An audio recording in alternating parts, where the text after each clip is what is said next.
premier carnet conseil. Alors au menu aujourd'hui, les risques domestiques qui arrivent en tête des classements avec plus d'1 million de blessés chaque année. Nos enfants sont les premiers concernés, alors comment on les évite? Je vous rassure, pas en restant scotché à votre petit bout parce que jusqu'à 5 ans, je peux convenir qu'il apprécie après un petit peu moins. Je vous parle de prévention. Et alors on commence dans la cuisine parce que c'est le lieu de tous les dangers pour les petits curieux. Pensez d'abord à installer une grille ou une vitre de protection sur la porte de votre four. Et puis les casseroles on les oublie souvent, c'est le manche vers l'intérieur. Attention au biberon parce que ça, quand il sort du micro-ondes, on a l'impression qu'il est tiède, mais il est tiède à l'extérieur, il peut être bouillant au centre. Alors on agite bien et on teste sur son avant-bras. On pense aussi à la chaise haute, parce que la chaise haute ça paraît basique, mais aux normes NF. Et puis alors on pense au harnais aussi, pas la ceinture toute simple, le harnais pour les plus équilibristes. Alors on n'oublie pas non plus de ranger ces sacs plastiques, parce que ça je sais, quand on fait les courses, on en a plein les mains, on a très vite envie de tout ranger, mais on pense bien à les cacher. On passe à la chambre maintenant, et dans le lit, pas de peluche, pas d'animaux, on oublie tout ça, et jusqu'à 36 mois, on oublie aussi couette et coussin pour un surpyjama. Et puis alors jusqu'à 6 ans, surtout pas de lit superposé, ça on oublie complètement, pour un lit à barreaux aux normes européennes. L'espacement des barreaux évite à bébé de se coincer la tête.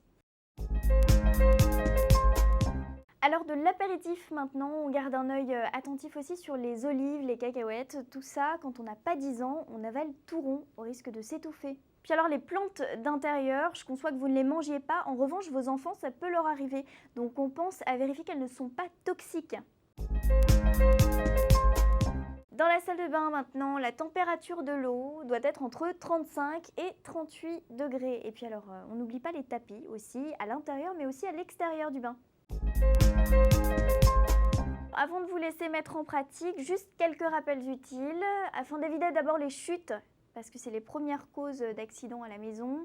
On laisse jamais un enfant seul sans surveillance, même 20 secondes. Pas de chaise près des fenêtres, ça évite les escalades. On installe aussi des barrières de sécurité en haut et en bas des escaliers. On enferme aussi, ça paraît complètement logique, mais on enferme bien médicaments et produits d'entretien, en tout cas loin des petites mains. Et puis on équipe aussi ces prises électriques de protection. Enfin, les petits doigts, c'est tout fin et les portes s'éclatent très vite. Alors on pense aux blocs-portes. Voilà, maintenant vous avez 3 solutions. 1. Rester terrorisé. 2. Le porter sur vos épaules aussi jusqu'à ses 15 ans. Ou 3. Simplement lui expliquer les dangers, c'est-à-dire privilégier la pédagogie. Tous ces conseils et bien d'autres encore, vous les retrouvez sur le site generaliavenir.com dans la rubrique Vous agissez. Merci à toutes de votre attention en tout cas et à très bientôt pour un nouveau carnet conseil.